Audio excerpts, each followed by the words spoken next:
What if I told you that the face staring out from Egypt's most famous monument, the Great Sphinx of Giza, wasn't supposed to look like that? What if I told you that for thousands of years, the world has been staring directly at a lie carved in stone, a cover-up of identity so bold it reshaped history itself? This isn't just another theory. This is a story about erasure, about how an entire civilization's legacy was repainted to fit a new narrative. Because the real face of the Sphinx, the true face that once gazed over the ancient sands of Giza, wasn't the one we see today. It was changed, reshaped, redefined, and hidden. You see, the Great Sphinx is not just a statue, it's a witness. It has seen empires rise and fall, kings buried and forgotten, and stories rewritten by the victors. And yet, under layers of restoration, political convenience, and historical manipulation, something doesn't add up. The nose, the lips, the proportions, the geometry of the skull, none of it matches the pharaoh it's supposedly modeled after, Khafre. And this isn't just speculation. Even 19th century Egyptologists admitted the face didn't fit. Some even claimed it looked more Nubian or African than any other known royal statue of the 4th dynasty. But over time, that narrative was quietly buried. Because if the Sphinx wasn't meant to look like a pharaoh of fairer tone, if it was originally modeled on someone with distinctly African features, then the entire Western framing of ancient Egypt as a Mediterranean civilization begins to crumble. They knew this. That's why they hid it.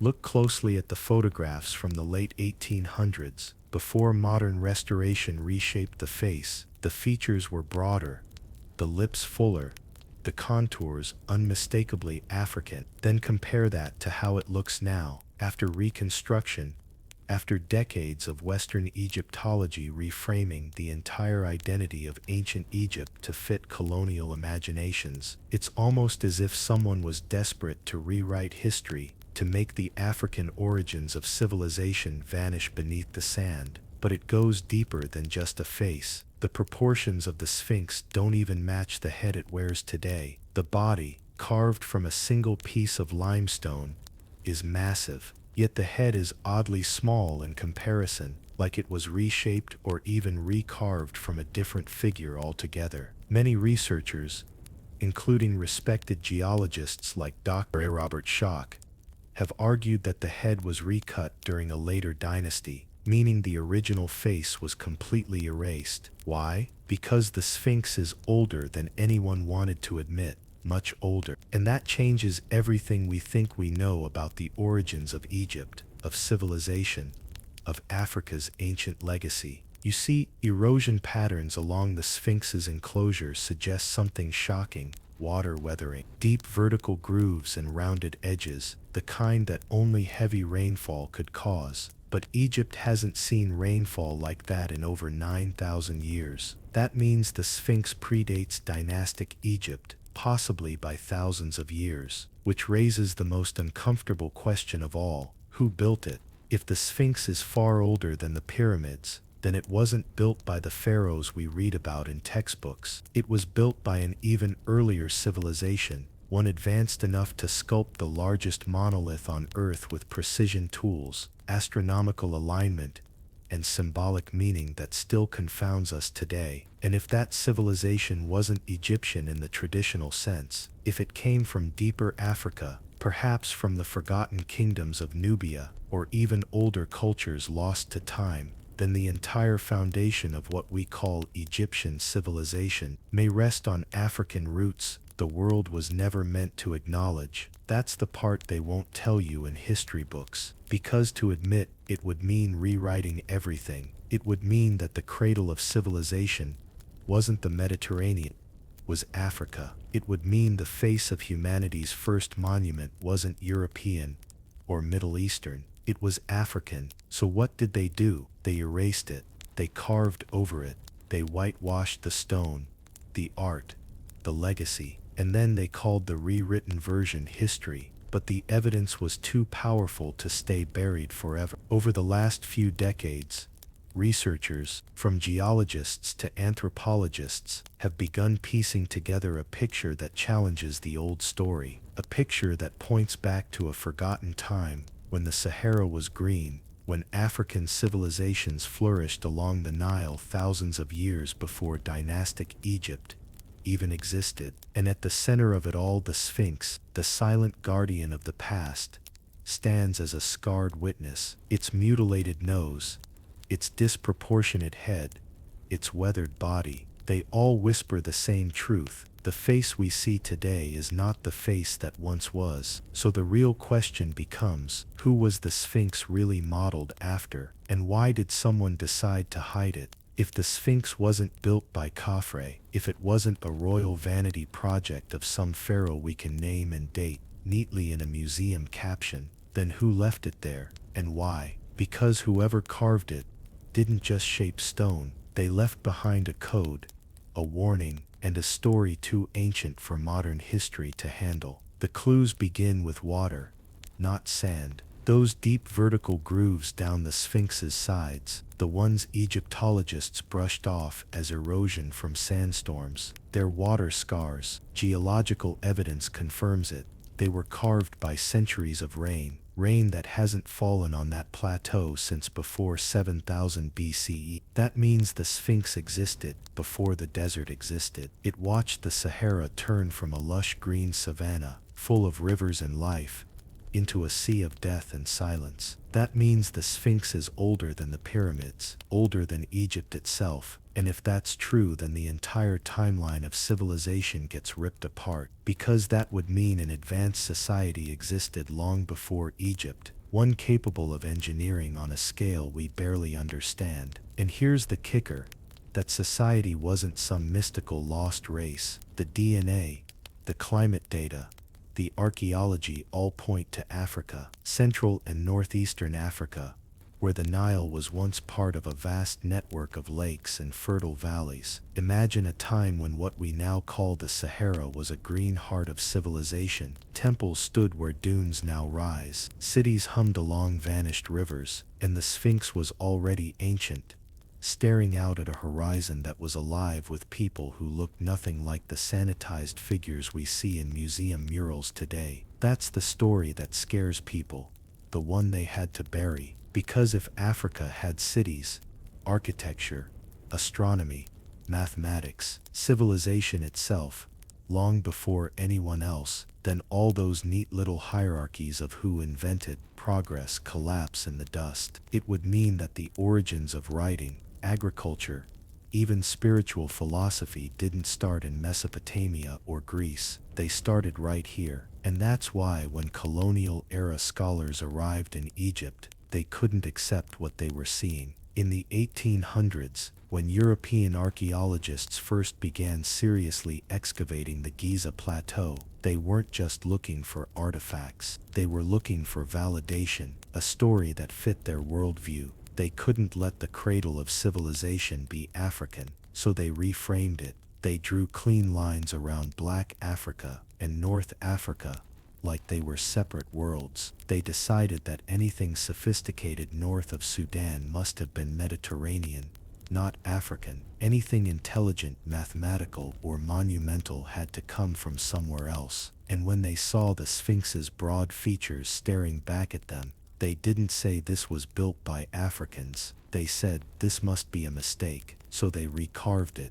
They reconstructed it. They restored the face to look more like the Egypt they wanted to believe in. Pale limestone, delicate nose, thinner lips. Not because the evidence demanded it, but because their prejudice did. Even Napoleon's artists, the ones who drew the Sphinx during his invasion of Egypt in 1798, described it as having African features before its nose was blown off by cannon fire. Those early sketches tell a different story from the modern restorations. They show a monument that looked unmistakably black, but the colonial narrative didn't want a black Egypt. They wanted an Egypt that looked like them. So the textbooks were rewritten, the museum exhibits reshaped, and the imagery slowly shifted, bit by bit. Africa's own masterpiece was made to look foreign to itself, and yet the stone remembers. Under centuries of paint, wind, and manipulation, there's geometry that can't be denied. The alignment of the Sphinx with the stars of Leo, the Lion constellation, suggests that its builders tracked celestial cycles with mathematical precision.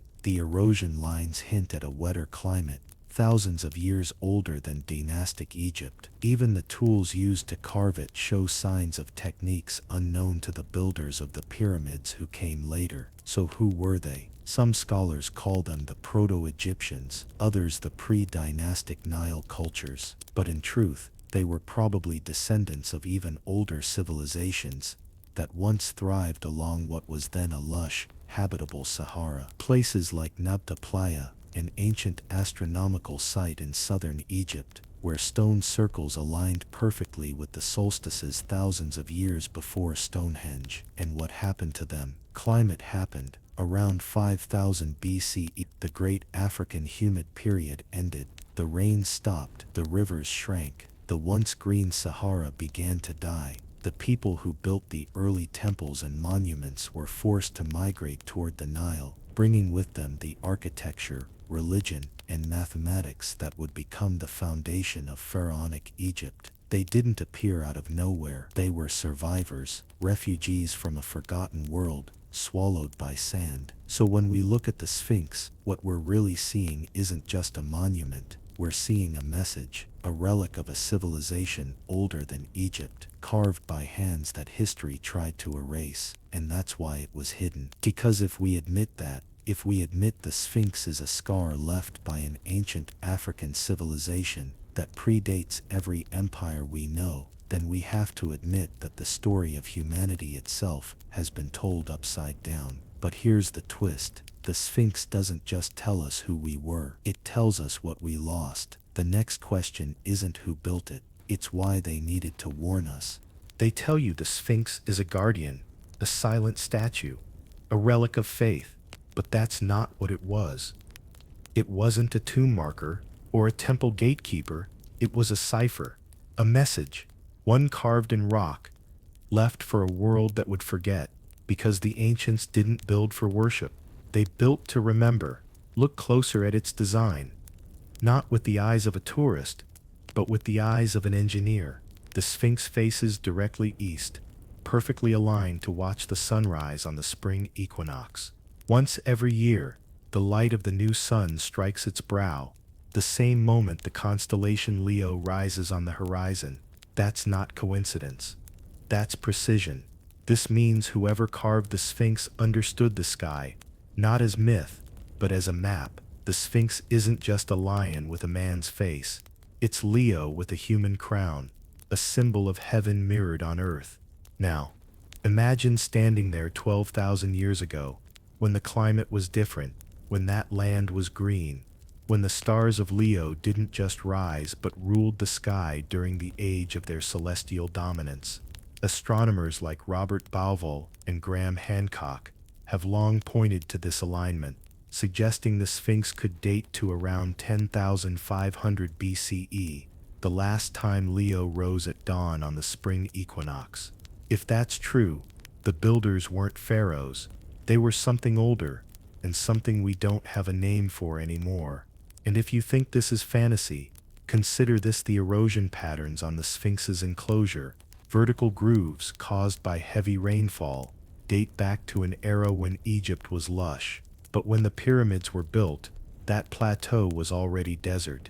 So either the Sphinx sat there for thousands of years before Khafre, or someone rebuilt it on the bones of something much older. There's more.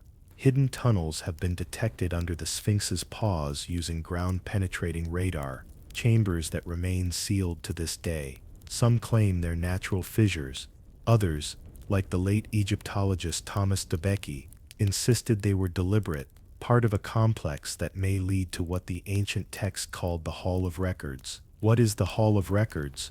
The idea comes from Egyptian legends and the writings of Plato and later mystics, a supposed underground library holding the knowledge of a lost civilization that perished in a great flood. The same flood myths echoed in the Epic of Gilgamesh, in the Bible's story of Noah, in the legends of Atlantis. The Sphinx then might not just be a statue, it could be a key, a key to the memory of a world erased by catastrophe. And here's the real twist. Ancient Egyptians themselves said their civilization didn't start with them. The priests who spoke to the Greek historian Herodotus around 440 BCE told him their kingship stretched back thousands of years before Menes, the supposed first pharaoh. They spoke of a time when gods ruled the earth, when chaos and flood ended an earlier age of man. Those gods, what if they weren't divine at all? What if they were simply the last survivors of the advanced civilization that built the Sphinx, keeping fragments of that lost science alive through ritual and myth? It would explain why the early dynastic Egyptians inherited complex mathematics and astronomical systems seemingly out of nowhere, why they built monuments that encode celestial knowledge into stone, why they obsessed over the afterlife, perhaps a poetic echo of their ancestors' own extinction. Now imagine this, a civilization so old it watched the stars shift across millennia, recording their movements in monuments designed to survive the death of nations. They didn't leave behind plastic, paper, or data. They left rock, the one language that time itself struggles to destroy. So when the desert reclaimed the green lands, when memories turned to myths, their message remained, hidden in plain sight. The Sphinx isn't just a lion, it's a timeline. Its gaze eastward marks the dawn of an age. Its alignment with Leo encodes a date. Its erosion records the climate that was. Every inch of it is information, and every attempt to restore or reimagine it is an act of historical vandalism, a rewriting of humanity's earliest script. That's why they hid the real face. Not because it was damaged, but because what it looked like, and what it represented, shattered the official timeline. The wide features, the weathering, the astronomical placement, all of it pointed to an African civilization that existed long before Egypt, long before written history. And once again, the truth had to be buried. So the Sphinx stands there today, half lion, half human, half truth, watching, waiting, eroded but undefeated. Its body buried in sand, its head staring across time as though it remembers something we've forgotten, that every empire falls, and every truth eventually digs its way back to the surface. But here's the question that should keep you awake. If the Sphinx was built to warn us, what was it warning about? Because the ancients didn't just leave monuments for pride, they left them for survival. The answer to that question, the one hidden in the erosion, in the stars, in the myths of flood and fire, is where we're going next.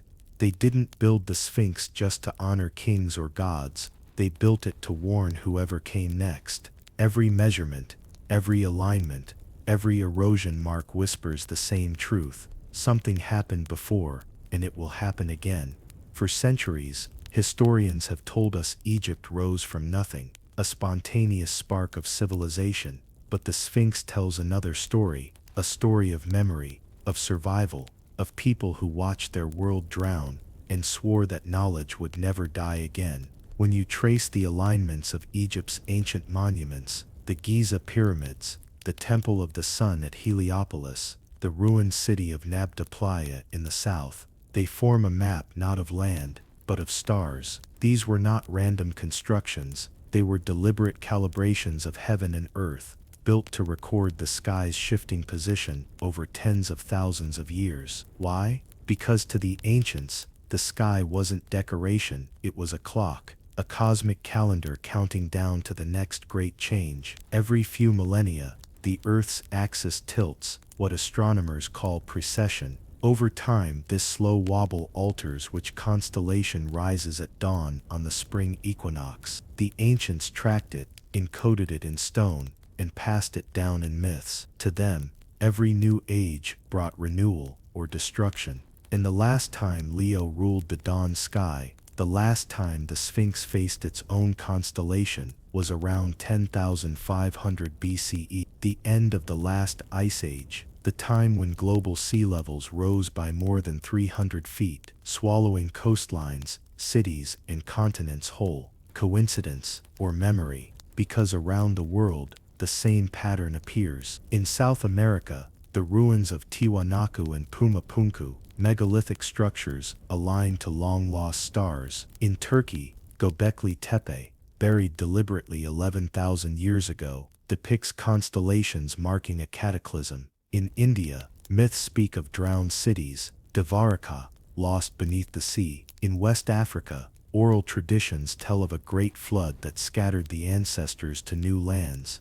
Different continents, same memory, and every one of them points to something our textbooks call impossible, a civilization that existed before all recorded history, wiped out by a disaster we've only begun to understand. What if the builders of the Sphinx weren't just recording their knowledge, they were leaving a warning for us, the descendants of their survivors, a message written in stone, so that when memory failed, the earth itself would remind us. Look closer at the myths that survived the flood. In Egypt, the god Thoth warns of an age when fire and water will return to cleanse the world. In Mesopotamia, the god Enki saves a chosen man from a great deluge. In the Mayan calendar, the end of each sun marks a global renewal through catastrophe. Over and over, the same story repeats. Civilization rises, forgets, and falls. And if you think this is superstition, remember, modern science now knows the Younger Dryas period, around 12,800 years ago, brought rapid global climate change, triggered possibly by a comet impact. Temperatures plummeted, then spiked, megafauna died out, ice sheets melted, oceans rose, exactly when the Sphinx's weathering suggests it was already standing. It's as if the ancients carved a witness, a record of survival, its gaze forever fixed eastward, not toward the sunrise of a single day, but toward the cycle of rebirth itself. And what's haunting is that the pattern may be repeating. We're watching ice melt again, we're watching the climate swing, we're watching the same arrogance unfold. Civilizations that believe they are eternal, just like before. So maybe the Sphinx wasn't a tomb or a temple. Maybe it was a countdown, a message across 12,000 years saying, we were here, we saw it happen, don't make the same mistake. That's why they aligned it to the heavens, because they knew stone could outlast speech. But the stars never lie,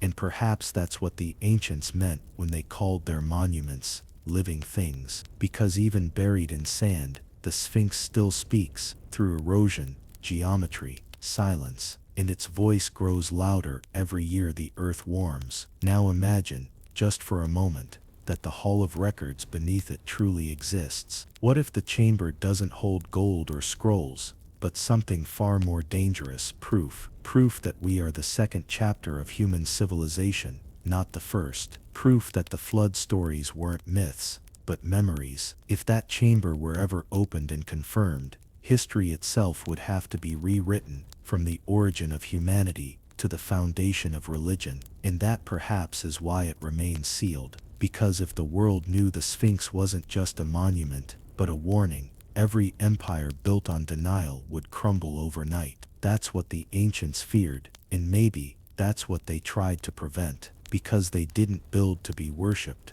they built to be remembered. And the question that lingers in every grain of sand around the Sphinx is this: when the next great change comes, who will remember us?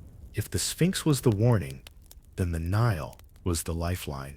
For long after the floodwaters receded, and the first civilizations of the world began to rise again, Africa remained the keeper of something far older, a memory of the stars, of balance, of divine order that had survived when everything else drowned.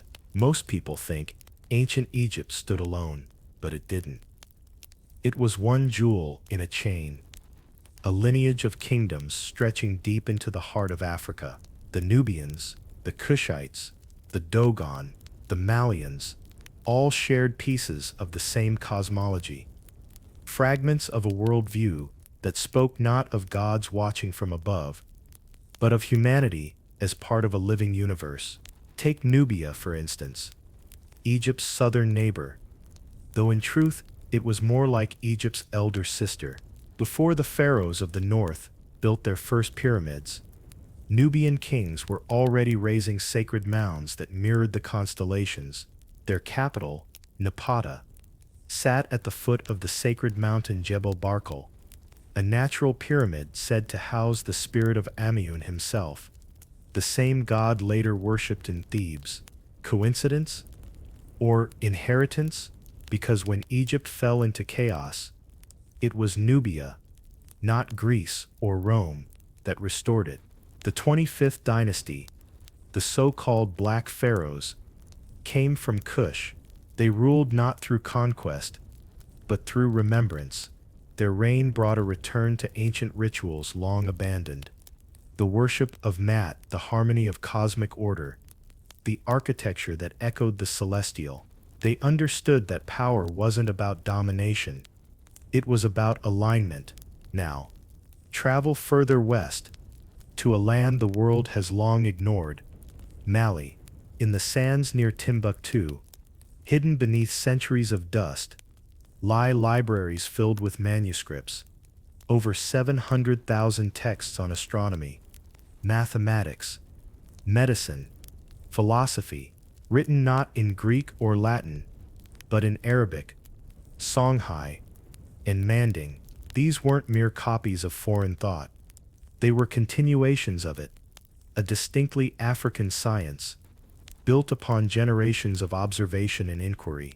Some of those texts describe planetary movements with eerie precision. Others trace genealogies of the stars: Sirius, Orion, the Pleiades, the same celestial players carved into the walls of temples thousands of years earlier along the Nile. The Dogon people of Mali still tell stories of Sirius B, a dwarf star invisible to the naked eye, discovered by Western science only in the 19th century. How did they know? They say their ancestors were taught by beings who descended from the sky, the Namo, spirits of water and knowledge, who came after a great flood to restore balance to the world. To skeptics, it's myth. To those who listen, it's memory. Because across time, the same symbols repeat: water, stars, rebirth. Whether it's Thoth in Egypt, Enki in Sumer, or the Namo in Mali, the pattern is identical: divine messengers carrying wisdom after catastrophe. It's almost as if the survivors of that forgotten age, scattered across the world, encoding fragments of their story in the myths of every land they touched. But nowhere did that story remain purer than in Africa.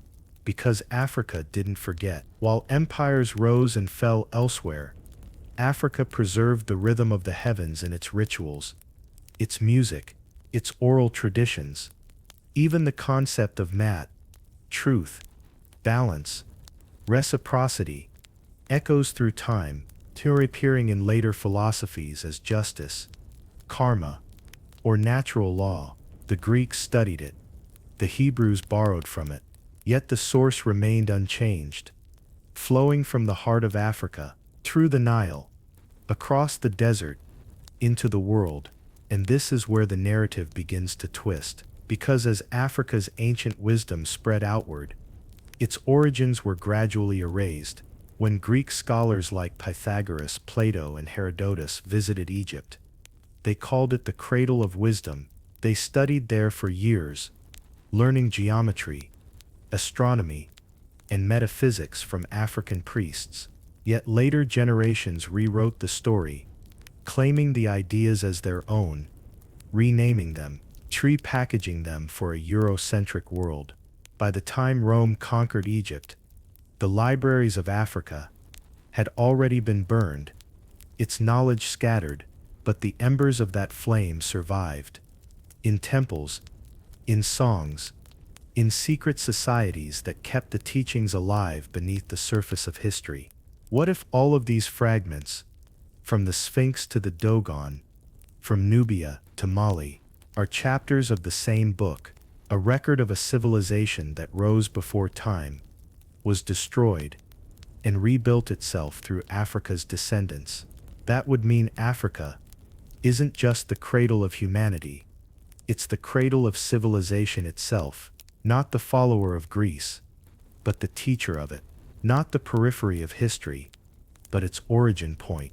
And when you understand that, the arrogance of modern history starts to crumble, because suddenly, the narrative isn't about a continent catching up, it's about a world that forgot where it came from.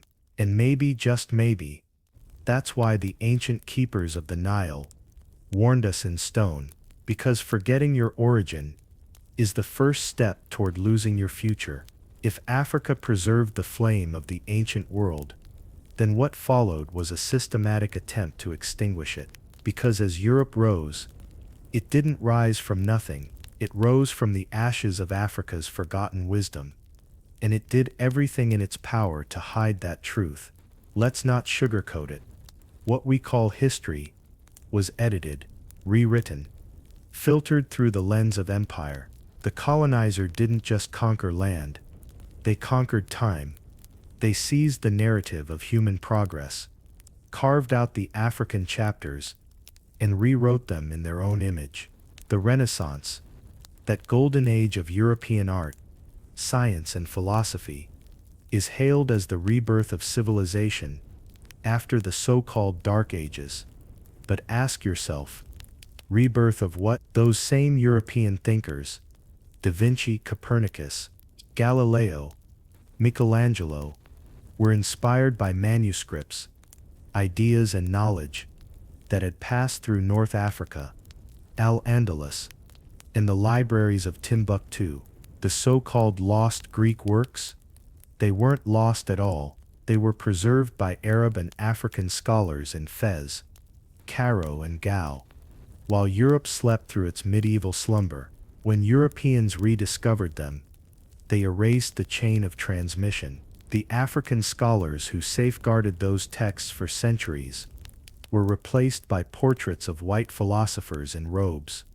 Knowledge was laundered, stripped of its roots, rebranded as Western genius, and in the process, Africa became painted as the antithesis of civilization, a place of darkness, savagery, and tribalism. That lie wasn't born by accident, it was constructed, because to justify exploitation, you must first erase a people's past. Colonialism didn't begin with the gun, it began with the textbook. When explorers like Napoleon invaded Egypt in 1798, they didn't just bring soldiers, they brought scholars, surveyors, and artists. They studied every inch of the land, cataloged every monument, copied every inscription, and then they told the world Egypt wasn't African. Think about that. The most iconic civilization on the African continent, reclassified as Middle Eastern, to fit a European narrative. The darker the statues, the more sunburnt they claimed the stone to be. The broader the features, the more symbolic they said they were. Every inconvenient truth was rationalized away until the African origin of Egypt was all but erased. Even today, you can feel that discomfort. Mention that the pharaohs were African, and you'll see historians squirm, journalists hedge, and documentaries tiptoe, because admitting it unravels everything. The very hierarchy of civilization that the West built itself upon. But here's the irony. Even in their effort to erase Africa, they couldn't escape it. The architecture of Europe, from Greek columns to Gothic cathedrals, traces its geometry to the Nile. The sacred ratios of the Parthenon mirror those of Luxor. Even the European concept of divine kingship echoes the pharaoh's fusion of politics and spirituality. Africa didn't just give the world gold and spice, it gave it order, art, language, and the very idea of balance between the material and the divine. Yet, when colonizers arrived centuries later, they portrayed the same people who built the pyramids as primitive. Why? Because the truth threatened the illusion of superiority that empire depended on. Every carving on the Sphinx, every hieroglyphic on the temple walls, every astronomical alignment told a story that contradicted colonial ideology, that Africa was the beginning, not the afterthought. So they buried it, literally. In the 19th century, When archaeologists rediscovered the Sphinx, they found it buried up to its neck in sand, as if the desert itself had tried to protect it from those who would rewrite its message. And that's where the real face of the Sphinx comes back into play. Because if the Sphinx once bore the features of an African ruler, broad nose, full lips, the face of a people whose skin mirrored the soil of the Nile, then every museum exhibit, every textbook, every theory about where civilization began would collapse overnight. The erasure wasn't just about race. It was about control. If you control where people believe civilization began, you control where they think it should go. Erase Africa from the beginning, and you erase it from the future. But not everyone forgot. In the heart of the Congo, elders still tell stories of a great lion-faced guardian that watched over the earth long before man divided himself by color or creed. In the oral histories of Ghana, the first builders are said to have shaped stone that sang to the stars. In the highlands of Ethiopia, legends speak of the hidden kings keepers of the old order, who fled north when the floods came. It's as though Africa scattered its memory in code, in stories, symbols and stone, waiting for the day the world would remember. And maybe that's why the Sphinx stares east, not just to greet the sun, but to await awakening, because deep down, it knows that history isn't what we've been told. And when the truth finally resurfaces from beneath the sands, the face staring back at humanity will look very familiar. For centuries, the Sphinx has sat in silence, a riddle carved in stone. But one question keeps echoing louder than all others. What happened to its nose? If you ask official Egyptologists, they'll tell you it was weather erosion. Some claim it was broken off by Napoleon's cannons. Others say it fell naturally. But what they won't say is the one thing that every local, every ancient record, every eyewitness account from the region has whispered for centuries, that the destruction of the Sphinx's face was deliberate, because its face told the wrong story. Early travelers, before the nose was gone, described a statue with negroid features, broad lips, wide nose, and full cheeks, a face unmistakably African. It mirrored the physiognomy of the people who lived along the Nile, the same people who had carved it in their image thousands of years earlier.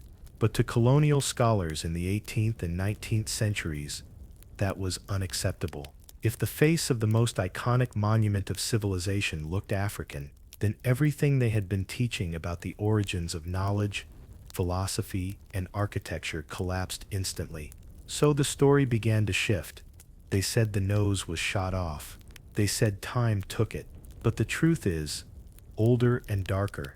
In the 14th century, an Egyptian historian named al-Makrizi wrote that a Sufi fanatic named Muhammad Sayyim al-Dar defaced the Sphinx after declaring it a pagan idol. But even that story is complicated, because the real evidence suggests the face had already been tampered with long before his time. The symmetry of the break, the chisel marks around the nostrils, and the deliberate gouging along the nose bridge, none of it points to erosion or accident. It points to targeted destruction.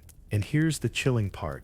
This wasn't just a physical act, it was symbolic. To destroy the nose of a statue was to erase its identity. In many African cultures, the face, especially the nose, represented breath, life, spirit. By removing it, you silence the being, you remove its soul. Who would benefit from that? The same people rewriting history books in Cairo and London, the same institutions displaying Egyptian relics, but refusing to acknowledge their African creators. Destroy the face, control the narrative. Even in the earliest sketches and photographs from European expeditions, artists quietly refined the Sphinx's remaining features, softening the lips, narrowing the jawline, whitening the stone in their illustrations, a slow, subtle whitening of memory. And so, by the time the image reached European newspapers and museums, it had already been purified, sterilized of its origin.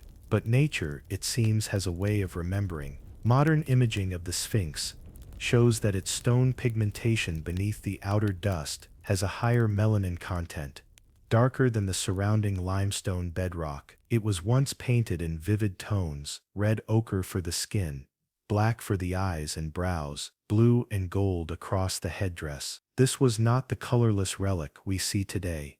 It was alive with the same hues as the people who carved it. So why does this matter? Because this isn't just about a missing nose. It's about a civilization's stolen face. The defacement of the Sphinx became the visual metaphor for the erasure of African identity across history. Every missing feature was mirrored in our textbooks. Every fragment chipped away from its face echoed a line erased from our collective memory. Look closer, and the pattern is everywhere. Ancient statues of pharaohs, their noses broken, their faces mutilated. Museums call it iconoclasm, but never ask why the destruction was so specifically targeted at features that made them identifiably African. Coincidence? Hardly. It was cultural surgery, the reshaping of the ancient world to fit a European fantasy. Even as explorers like Napoleon's scholars documented the Sphinx in 1798, they stood before that broken face and dared not write what they saw. They measured the proportions, catalogued the stone, but when it came to its features, they went silent. And yet, their sketches told the truth.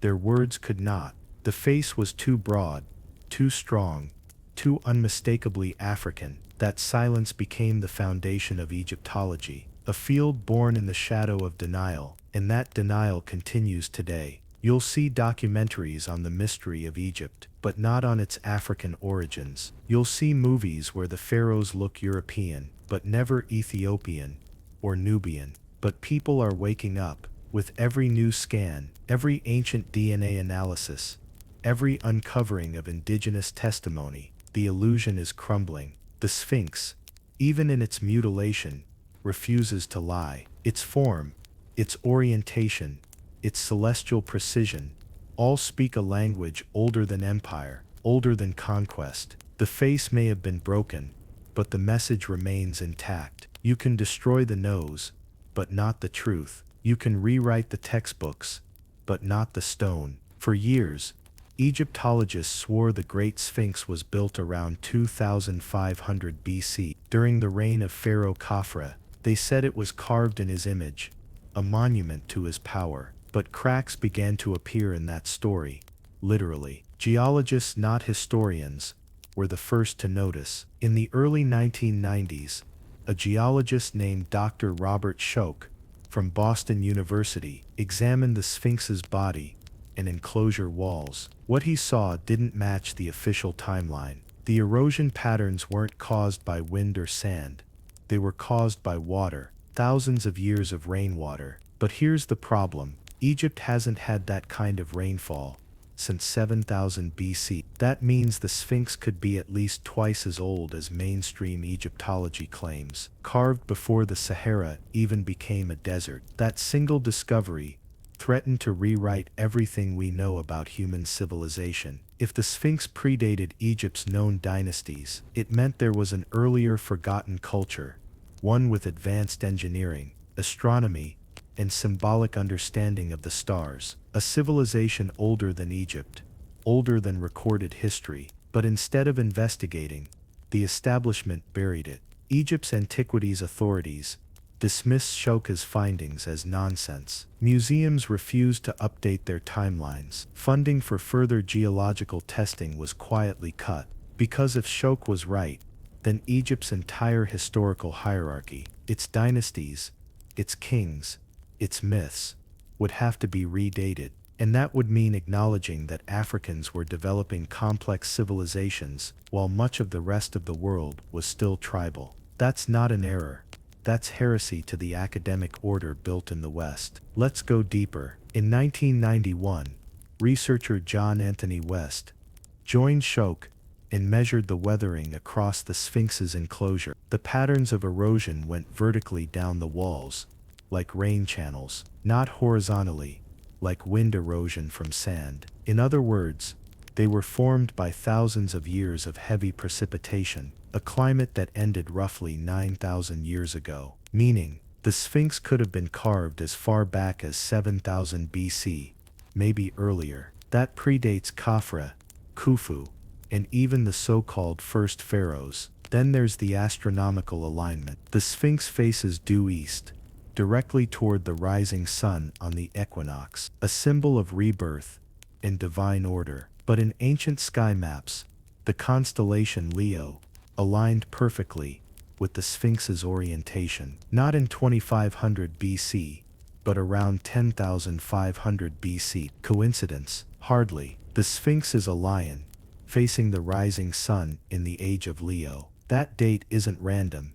It fits with global evidence of lost civilizations that flourished before the last ice age. Sites like Göbekli Tepe in Turkey and Nabta Playa in southern Egypt show megalithic construction thousands of years before the supposed dawn of civilization. So ask yourself, how could ancient Egyptians in 2500 BC, with copper chisels and no heavy machinery, carve a monument 240 feet long and 66 feet high out of solid limestone, and then line it up perfectly with the stars, in harmony with cosmic cycles they supposedly didn't even understand yet? The truth is, they didn't build it from scratch, they inherited it. Many scholars outside the mainstream have argued that the Sphinx is a legacy monument, a structure from an earlier epoch, recarved and reinscribed by later dynasties. That's why the head looks disproportionately small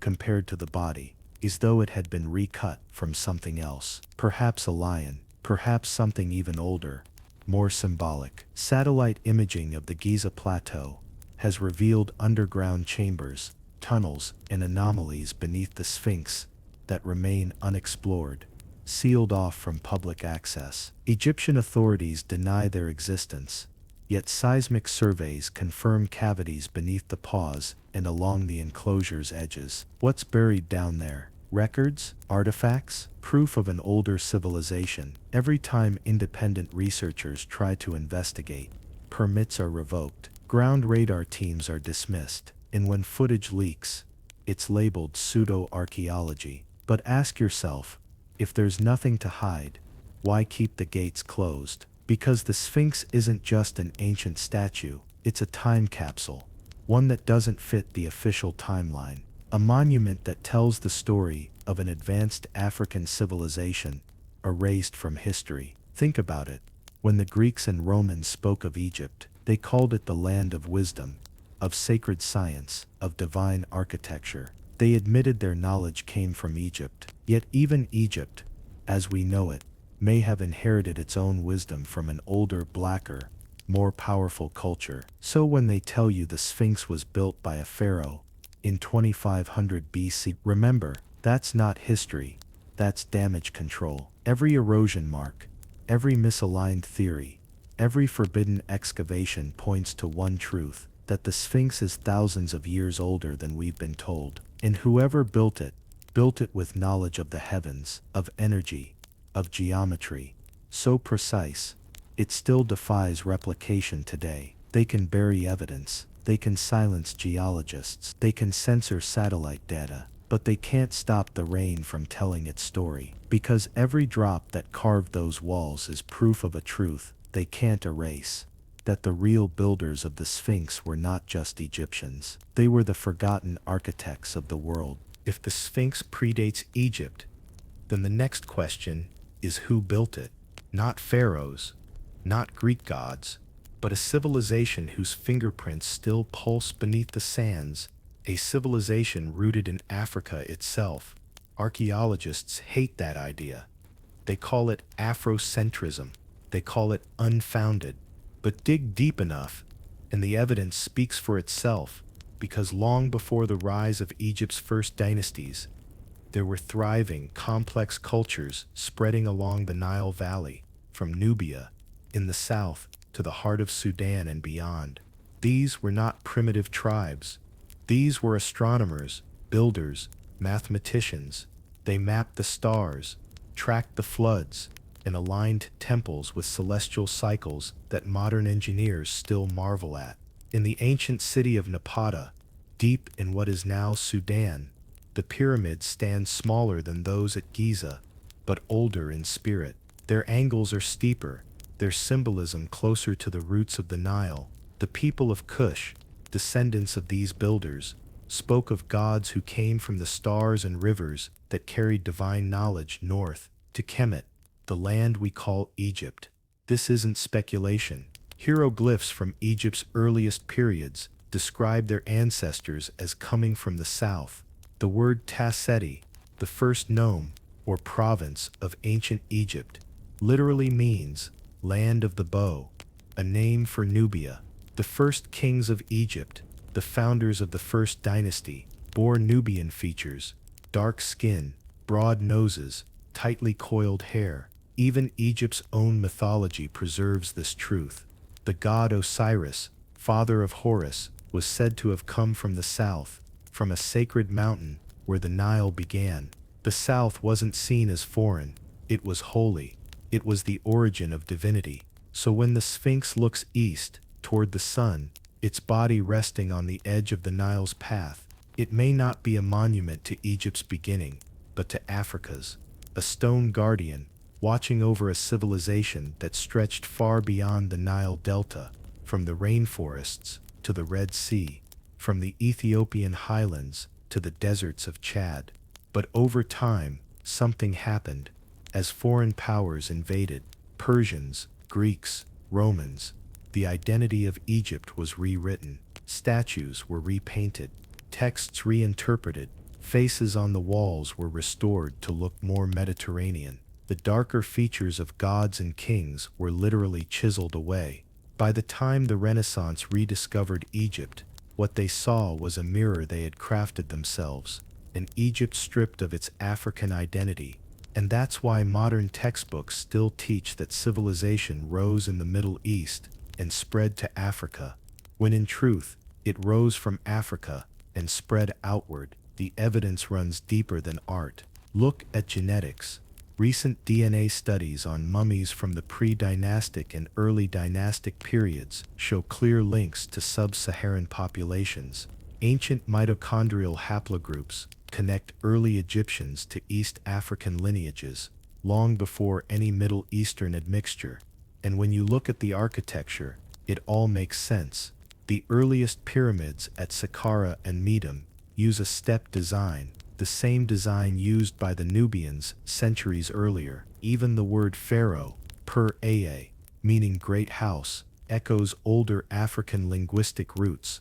So ask yourself, if this legacy is so visible, so traceable, why is it ignored? Because it changes who owns history. If Africa birthed not just humanity, but the world's first astronomers, masons, and mathematicians, then the entire narrative of civilization's origin shifts south. It dismantles the colonial hierarchy that still underpins our museums and universities. That's why discoveries like the water erosion on the Sphinx are suppressed, not because the evidence is weak, but because it points back to a truth that's inconvenient, a truth that connects the Sphinx, not to Khafre, but to an ancient black civilization, one so old that even Egypt called it the land of the gods. In Aksum, Ethiopia, the same solar symbolism appears, obelisks piercing the sky, perfectly aligned to solstices. In the mountains of Chad, prehistoric engravings show constellations mapped thousands of years before the Greeks named them.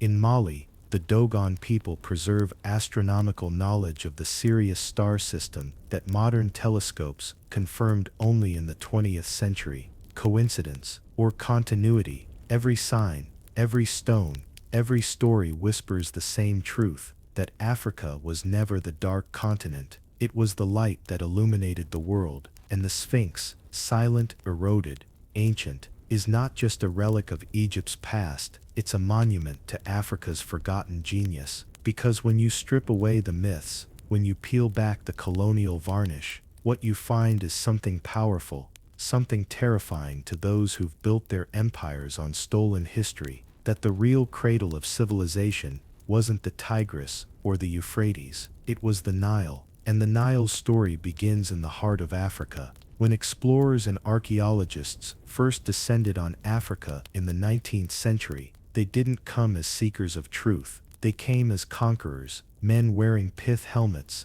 and carrying both shovels and rifles. What they were digging for wasn't just treasure, it was validation. Validation for a lie, that civilization had been a gift to Africa, not from it. But the earth doesn't lie. The sand doesn't bend to politics. Every time they unearthed a relic that didn't fit their story, they quietly buried it again. There are records, in letters, in private diaries, of explorers who found structures that couldn't have been built by colonizers or recent tribes. They described impossible architecture, roads paved with stone, foundations aligned to stars. Then those same findings vanished from the official reports. Why? Because those discoveries proved that Africa had been building cities when Europe was still building fires. Even today, the legacy of that cover-up survives. In museum basements in London, Paris, Berlin, artifacts sit in crates,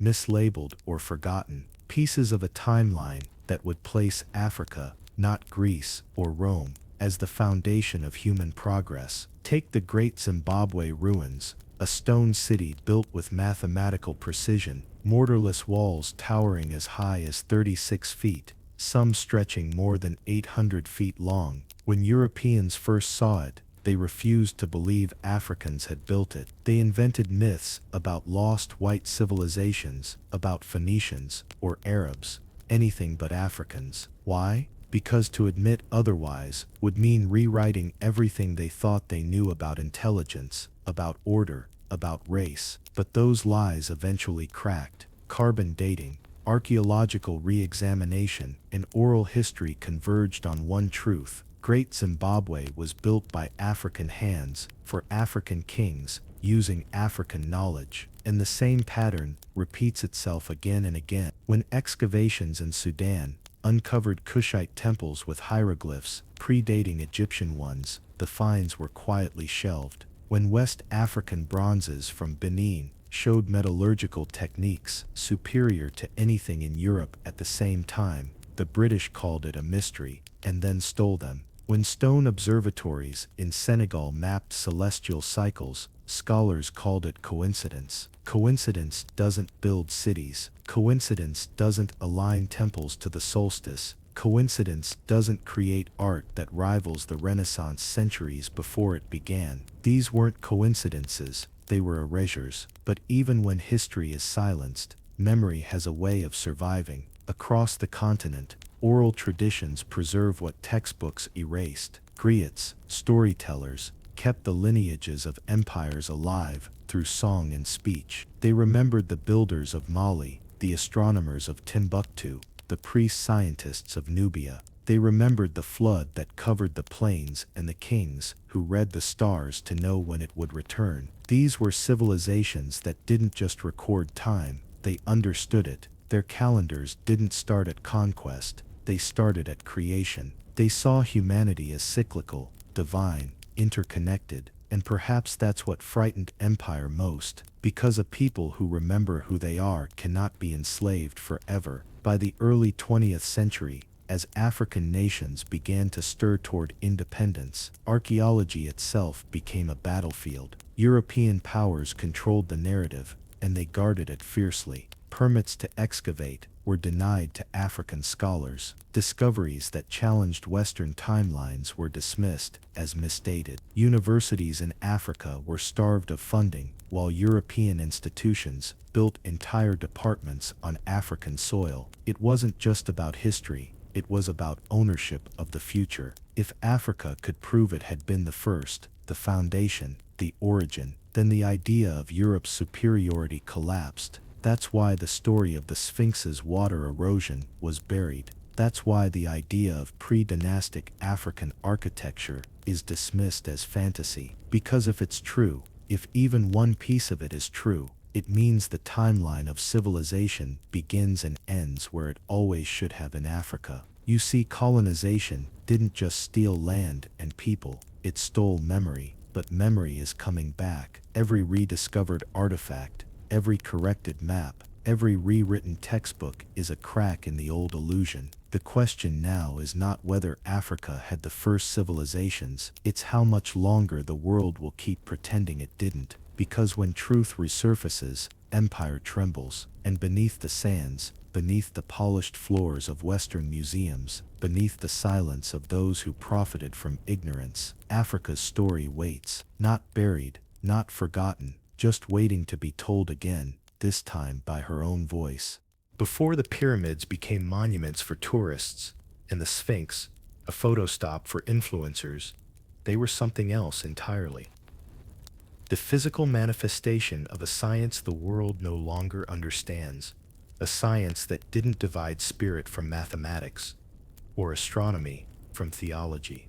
To the ancient African mind, those things were one, and that, more than gold, more than land, is what empire feared. Because what if the ancient Egyptians, the Nubians, the Dogon, and the Kushites weren't primitive people worshipping animal gods, but physicists, astronomers, and metaphysicians speaking in the only language the ancient world could understand? Let's go back. The Great Sphinx wasn't just a guardian of a tomb.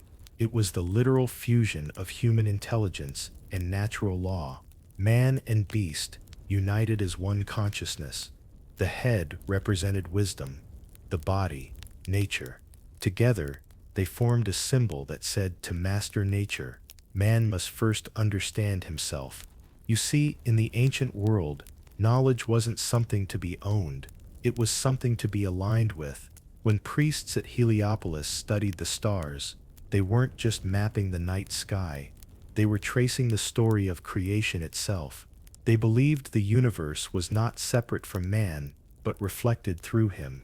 That belief is older than Egypt. It echoes through the oral traditions of West Africa, the cosmology of the Yoruba, the stories of the Dogon in Mali. The Dogon, long before Western astronomy, described the orbit of Sirius B, a white dwarf star invisible to the naked eye, not discovered by Western scientists until the 19th century. They knew it circled the larger Sirius A every 50 years. They drew it, they celebrated it, and they said it was the origin of all life. How? How could a culture thousands of miles from telescopes know something modern science would only confirm centuries later? Western historians dismissed it as coincidence or contamination, that they must have somehow heard about it from outsiders. But the Dogon's knowledge predates any European contact. Their oral traditions are thousands of years old, which means that somewhere, deep in Africa's forgotten epochs, there existed an understanding of the cosmos so advanced it bordered on divine. And yet, when researchers like Marcel Grigel and Germain Dieterlen recorded the Dogon's astronomical lore in the 1940s, they were ridiculed. Their findings were too controversial, too dangerous, because if true, they meant that Africa wasn't the last to look up, it was the first. Now, connect that to Egypt, to the Sphinx, to the pyramids, whose alignments with Orion's belt are so precise, modern engineers struggle to replicate them even with lasers. Those monuments weren't random, they were coded, mathematical prayers written in stone. Orion wasn't just a constellation, it represented Osiris, the god of rebirth, and the afterlife. To align a tomb with Orion was to ensure the pharaoh's soul returned to the stars, not metaphorically, but cosmologically. The ancients believed the soul was starlight, that death was not an end, but a transformation of energy, something modern physics now echoes in its own way. Energy cannot be created or destroyed, it can only change form. That law, written by Newton and Einstein, was already whispered by priests in Africa thousands of years before them. But here's the thing, the more evidence of this sacred science emerged, the faster the narrative was shut down. European Egyptologists in the 19th century systematically stripped religious meaning from Egyptian architecture. They rebranded it as mere tomb building, reducing advanced cosmic engineering into superstition. When African scholars tried to publish works linking Egypt's achievements to sub-Saharan civilizations, their research was discredited or denied funding. Even the word alchemy, the foundation of modern chemistry, comes from Alchem, the Black Land, the ancient name for Egypt. The word literally means from the land of the blacks. Let that sink in. The entire Western tradition of science, alchemy, geometry, astronomy, originates linguistically and philosophically from Africa.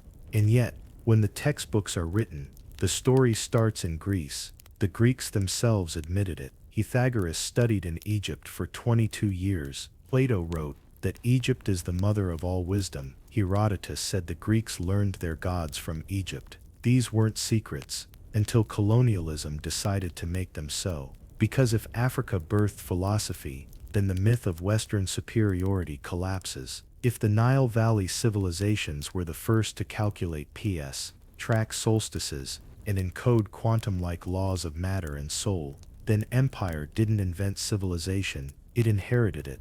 And perhaps that's the real reason the Sphinx's face was buried, because its features, broad nose, full lips, distinctly African, told a story the conquerors couldn't rewrite.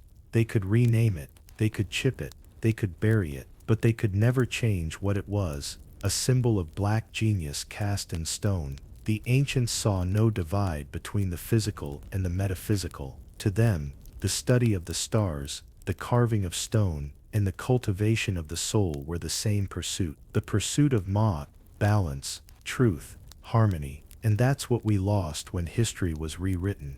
We didn't just lose records, we lost philosophy, a way of understanding the world that saw unity, not separation. But what if, just what if, that understanding is resurfacing now? What if the same sacred geometry that built the pyramids is still encoded in the way energy moves? Atoms spin, galaxies spiral. What if the ancients didn't worship the stars, they remembered them? Because if Africa was the first to see the divine in science, and the scientific in the divine, then maybe the Sphinx isn't just looking east for the sunrise. Maybe it's looking back at us, waiting for humanity to remember what it once knew. If the Sphinx represents a buried truth about who we were, then the next chapter of the story is about how that truth was rewritten. Because what happened after the rise of ancient Egypt wasn't simply a transfer of power, it was a transfer of memory. When the Greeks arrived, they didn't conquer with swords alone,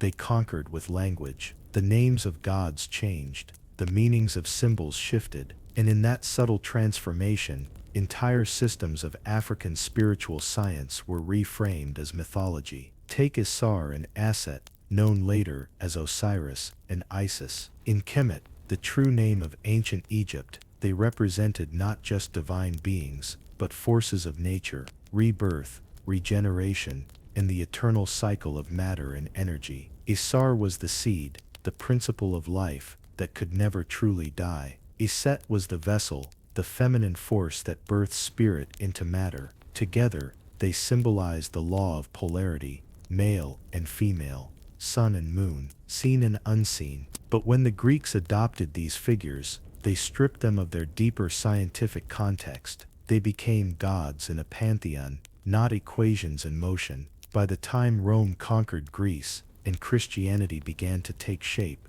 the pattern had fully morphed. The story of Isar's death and resurrection became the story of Christ. Iset, nursing her divine son Hiru, became Mary and the infant Jesus. The Trinity, Isari, Iset, and Hiru, was rebranded as Father, Son, and Holy Spirit. None of this was coincident. The early Christian fathers studied in Alexandria, a city built by Greeks, atop the ashes of Egyptian temples. That's where theology met censorship, and spirituality became religion. Because the ancient teachings were never about worship, they were about alignment. Man wasn't meant to bow to the divine, he was meant to become it. But empire couldn't control a people who saw themselves as divine, so they replaced knowing with believing. They told the masses, "You are not gods, you are sinners. Salvation is external." And just like that, thousands of years of African cosmology, once rooted in observation, mathematics, and initiation, became pagan. Let's look at how deep that rewriting went. The Egyptian Duat, the underworld, a realm of transformation where the soul is weighed, became the Christian hell. But in Kemet, the Duat wasn't a place of eternal punishment. It was a metaphor for the human subconscious, a symbolic journey through darkness to reach enlightenment. The feather of Med, the measure of truth and justice, was replaced with moral judgment. Instead of balance, the afterlife became a courtroom. Instead of harmony, fear. And while Europe canonized new saints, Africa's ancient scientists became demons in their own story. Figures like Thoth, Tahuti, the god of wisdom, who gave the world writing and measurement, became Hermes Trismegistus under Greek rule. His emerald tablets, teaching that as above so below, were fragmented and coded into secret societies. This is how African science went underground, hidden behind symbols, secret orders, and coded language that stretched into alchemy, Freemasonry, and the Renaissance. But the irony, even while the West denied Africa its heritage, it built its entire intellectual foundation on it. The Hermetic texts became the cornerstone of Western esotericism. Alchemy, born from Alchem, the land of the blacks, became chemistry, and the sacred geometry of the pyramids became the mathematical ratios of cathedrals and temples. The so-called Age of Enlightenment was not enlightenment at all. It was reclamation, a rebranding of stolen memory under new names, stripped of its origin, but you can still trace the fingerprints. When you walk into a European cathedral, you're standing inside an African temple. The columns, jed pillars, symbols of stability, first carved in the Nile Valley. The baptismal font, the Nile itself, the river of rebirth, the halo behind saints, the solar disk of Ra, every piece of it echoes Kemet, just rewritten in marble instead of sandstone. And what about Islam? When you study the Kaaba, the black cube at the center of Mecca, you find geometry, astronomy, and alignment that all trace back to earlier African forms of sacred architecture. 5 prayers a day, oriented by the stars, echo the ancient Egyptian practice of cosmic timekeeping. Even the word ka, the vital essence of the soul, is shared between Egyptian and Arabic spiritual vocabularies. It's not to discredit religion, it's to reveal a pattern. Civilizations rise, but they rarely invent from nothing. They inherit, they translate, they rename, and when the inheritors seek power, they hide the roots of what they took. They bury the teachers and build churches over their graves. The face of the Sphinx wasn't the only thing erased, so was the black face of wisdom itself. You see, what empire feared wasn't the pyramids, it was the philosophy that built them, a belief system where man, nature, and cosmos were one, where God was not distant, but within. That idea threatened hierarchy, it threatened empire. It still does, because if people remembered that the divine spark they seek in temples and books has always lived in their own breath, who could ever truly rule them? And so the rewriting continued, stone by stone, verse by verse, until the descendants of the builders began to doubt they ever built at all. But even buried truths have a pulse, and just like the Sphinx was unearthed from beneath centuries of sand, the knowledge it guards is beginning to stir again. Feel the cool stone beneath your fingers, worn smooth by countless hands before yours. Listen to the whispers of ancient marketplaces, where spice merchants traded secrets with silk dealers. The medieval air carries stories of ordinary lives, of weavers and metalworkers, their daily rhythms echoing through time. If you think the story of erasing the Sphinx ends in ancient sand, you're mistaken. It stretches straight into the Renaissance, that so-called rebirth of knowledge. But the question no one asks is, rebirth from what? And more importantly, from whom? Europe didn't rediscover enlightenment out of thin air. It inherited it through stolen manuscripts, plundered temples, and the whispers of African science smuggled across the Mediterranean. When the Moors crossed into Spain in 711 CE, they brought with them astronomy, mathematics, medicine, and architecture that traced directly back to the Nile Valley. It was Africa's intellect, not Europe's awakening, that lit the fuse of the Renaissance. But of course, history would never tell it that way. During the Crusades, European invaders looted libraries across North Africa and the Middle East, seizing papyri and codices written in Coptic, Arabic, and Greek. They translated what they could, burned what they didn't understand, and quietly rebranded the rest. By the time Florence began to flourish, the ideas fueling Leonardo, Galileo, and Michelangelo weren't born in marble studios. They were born in African temples thousands of years before. Let's peel it back. Pythagoras, hailed as the father of mathematics, spent over 20 years in Egypt studying geometry and harmonic science under African priests. Plato studied in Heliopolis. Aristotle learned from the libraries of Alexandria, a city built on African land with African books. Yet history books call their discoveries Greek thought. When the Renaissance rolled around, those same teachings were repackaged again, this time under Latin names. Alchemy became chemistry, astrology evolved into astronomy, theurgy became theology. Every discipline, every discovery was rooted in the same Nile Valley doctrines: balance, measurement, sacred proportion, all taught by black scholars long before Europe even knew how to read papyrus. But the greatest trick of all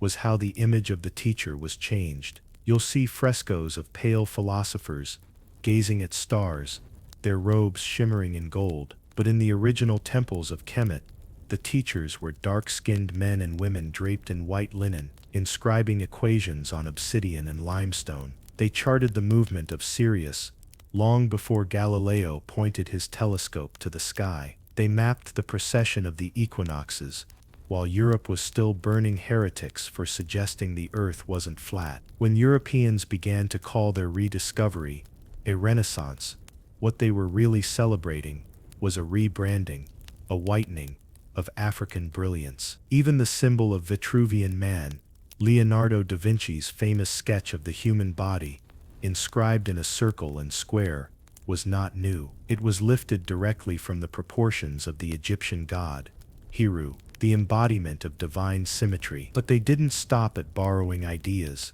They rewrote origins. They made Egypt Middle Eastern, not African. They redrew maps to push the Nile out of the continent's identity. And when black scholars of the 19th century, like Cheikh Anta Diop and George G.M. James, dared to expose the truth, the academic world branded them radicals, even conspiracists. Yet every piece of evidence they presented still stands: melanin traces in mummified skin, African DNA markers in the royal bloodlines, statues and reliefs with distinctly sub-Saharan features. Even the alignment of temples, oriented towards Sirius and the Southern Cross, reveal a cosmological system designed from an African sky. Still, the myth of a white Egypt persisted. Why? Because Europe couldn't afford to admit that the same people they enslaved were the ancestors of civilization itself. The Enlightenment philosophers, Bacon, Newton, Descartes, studied the very Hermetic texts they later labeled occult. They mined Egyptian wisdom for scientific laws, then erased its authorship. The Emerald Tablets principle, as above, so below, became the foundation of modern physics, echoing through Newton's law of reflection and balance. And yet the source remained uncredited. Even the architecture of Europe's power tells the same story. The Vatican's obelisks are Egyptian. Washington, D.C. was designed on Masonic geometry, born from African sacred measurement. The very concept of illumination that Freemasons and secret societies boast of. It's a direct translation of Kemet, the land of the black, or more precisely, the land of the enlightened. But why hide it? Because to admit that Africa birthed not only civilization, but also science, religion, and philosophy, would dismantle centuries of colonial arrogance. The narrative of a civilizing mission that Europe brought knowledge to Africa would implode. In truth, Africa was the teacher, Europe the student, and the student erased the teacher's name from the blackboard. By the 1800s, as colonial archaeologists began discovering tombs and temples They deliberately reconstructed faces, painted over murals, and displayed neutral stone copies in Western museums. Skin tones, darkened by history, were scrubbed pale by preservationists.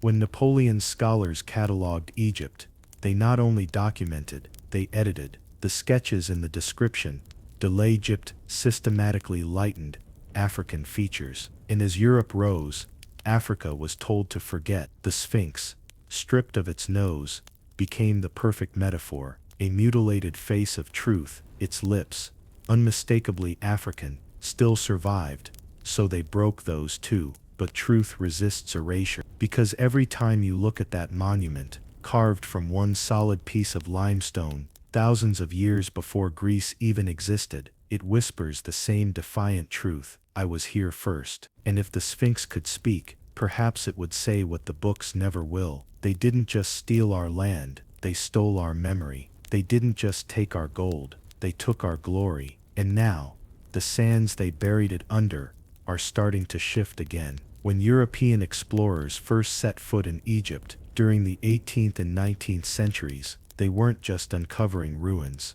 they were rewriting the identity of an entire civilization. The goal wasn't discovery, it was control. To colonize a people's past is to colonize their future, and nowhere was that truer than in Egypt. From Napoleon's scholars sketching the temples of Luxor, to the British and French museums hauling statues out of the desert, Egyptology became less a science and more a campaign, a deliberate cultural rebranding to detach Egypt from Africa and claim it as a Mediterranean civilization. They called it neutral archaeology, but the truth is neutrality has a color. When they restored tomb paintings, they lightened skin tones. When they reconstructed statues, they narrowed noses, thinned lips, and straightened hair. They wrote captions describing Egyptians as Caucasian, despite their own field notes, notes that spoke of dark complexions and Nubian lineage. They had to, because if Egypt was African,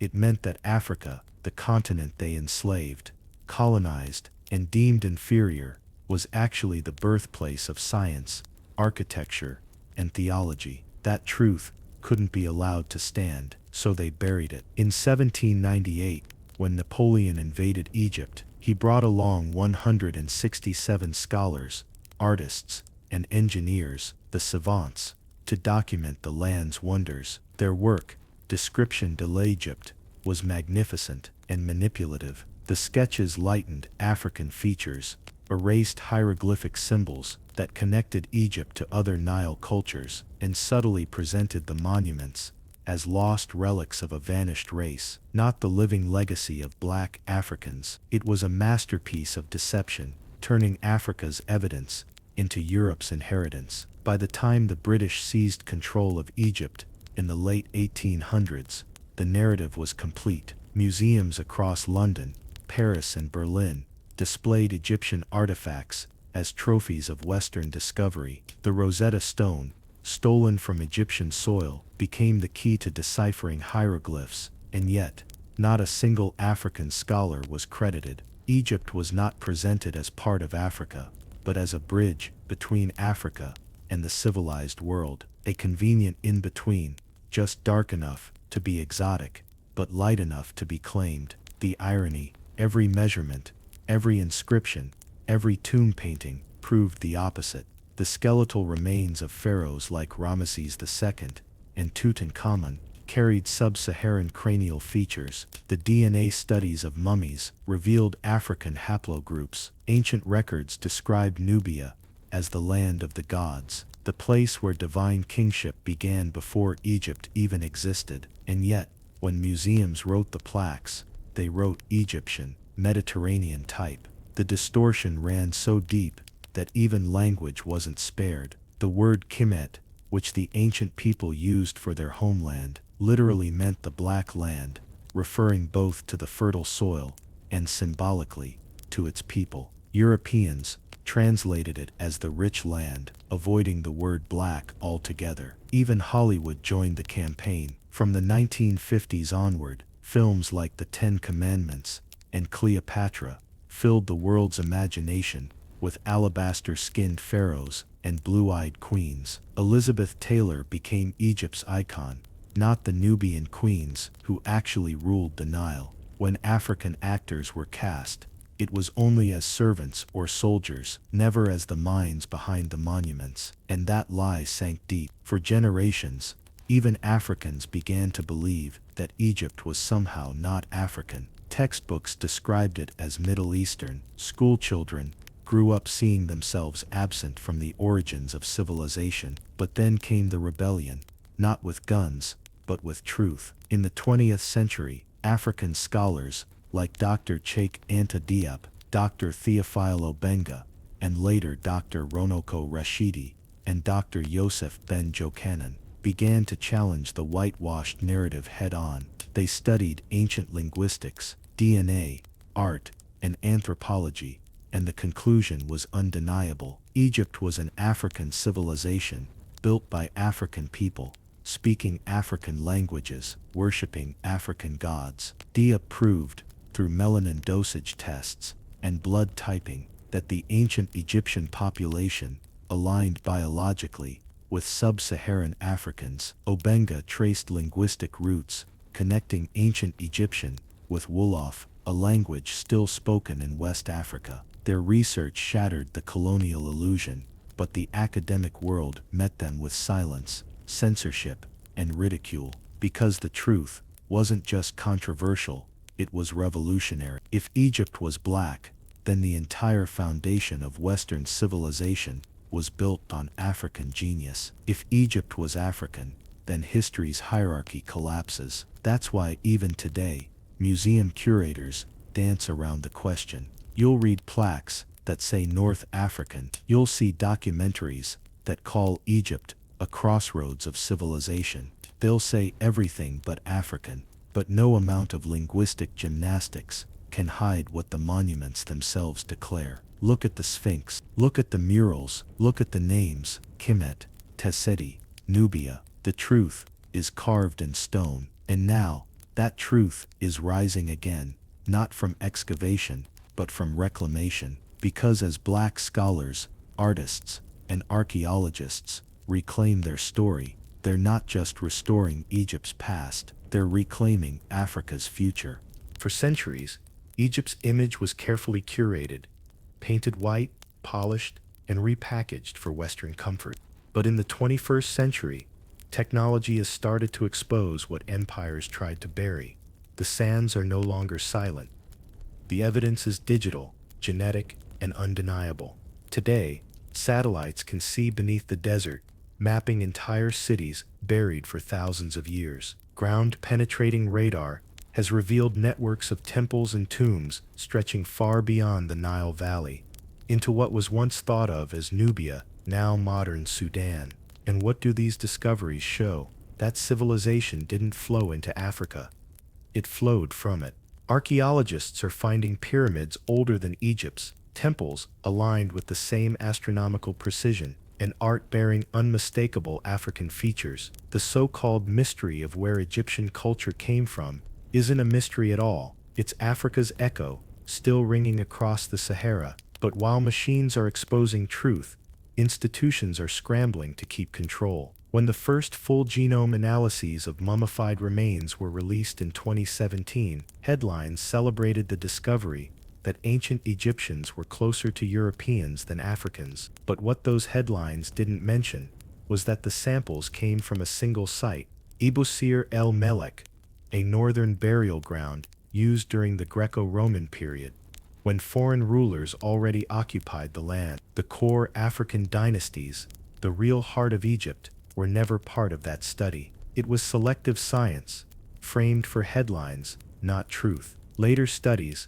when they quietly examined mummies from older dynasties and southern sites closer to Nubia, told a very different story. Strong sub-Saharan genetic markers, clear continuity with ancient Sudanese populations, and biological traits consistent with indigenous Africans. But that didn't make front-page news. Even the physical anthropology of Egypt's earliest rulers supports this lineage. The first dynastic kings, Narmer, Haha, Den, bore the iconography of southern origin: leopard skins, Kushite crowns, and titles that mirrored Nubian kingship traditions. The unification of Egypt wasn't a conquest by outsiders. It was an African civilization consolidating its own power. So why does the myth persist? Because Egypt isn't just history, it's identity. Whoever claims Egypt claims civilization, and for centuries, the Western world built its self-image on being the heir to classical culture, Greece,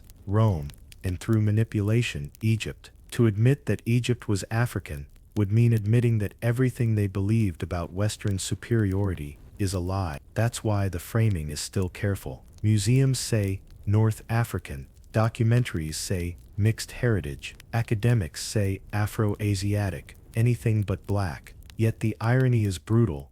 The ancient Egyptians themselves left no ambiguity. Their art showed self-portraits with dark complexions, tightly curled hair, and distinctly African physiognomy. Their language shared roots with the same linguistic families spoken today in Chad, Nigeria, and Ethiopia. Their gods wore the faces of their own people, not the imported features later sculpted by European hands. Even their mythology mirrors Africa's spiritual worldview. The cyclical birth and rebirth of Osiris echoes the same cosmology found in Dogon, Yoruba, and Congo traditions. The veneration of ancestors, the concept of Ma'at, balance, truth, and harmony. These aren't foreign philosophies, they're African ethics, refined to divine order. And now, the reclamation isn't happening quietly. Across the diaspora, black scholars, filmmakers, and digital artists are reclaiming Egypt, not through permission, but through creation. 3D reconstructions of pharaohs are now being rendered with authentic African features. Afrocentric historians are rewriting textbooks once dominated by colonial voices, and young Africans are traveling to Egypt, not as tourists, but as descendants, standing before the monuments that were built by hands that looked like theirs. The ripple effect is enormous. In classrooms, students are asking new questions. Why were we taught to separate Egypt from Africa? In universities, professors are being challenged to confront bias in their sources. And online, millions are rediscovering pride in seeing themselves, their ancestors, as architects of civilization, not footnotes to it. The old narrative is collapsing under its own contradictions because truth has a way of surviving, even when buried. Every brick in those pyramids carries DNA. Every hieroglyph is a record of memory. You can repaint a mural, but you can't rewrite the sun that bronzed the builders. You can rename the Nile, but you can't change the soil that birthed it. So now, as drones, satellites, and DNA expose what empires once concealed, we stand on the threshold of a new historical awakening, one not shaped by conquest, but by connection. Because Africa was never the shadow of civilization, it was the torch, and Egypt, it was the first flame.